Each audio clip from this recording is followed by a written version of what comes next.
Hey everybody, my name is Brennan Knight. I'm a 7th grade teacher at Chapel Hill Middle School.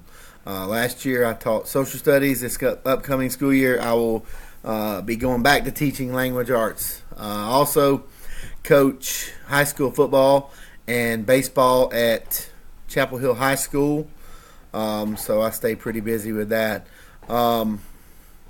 Something you may find interesting about me is I love animals. I have 3 dogs at my house.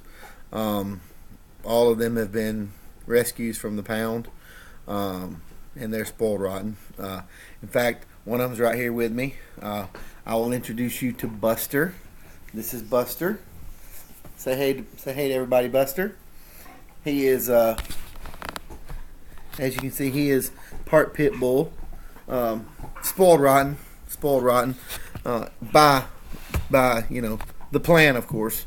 I spoiled him, no doubt. So, anyway, I'm looking forward to working with you in this class. I'm excited. I think we have a good group from what I see so far, and I'm looking forward to this summer, one semester closer to graduation.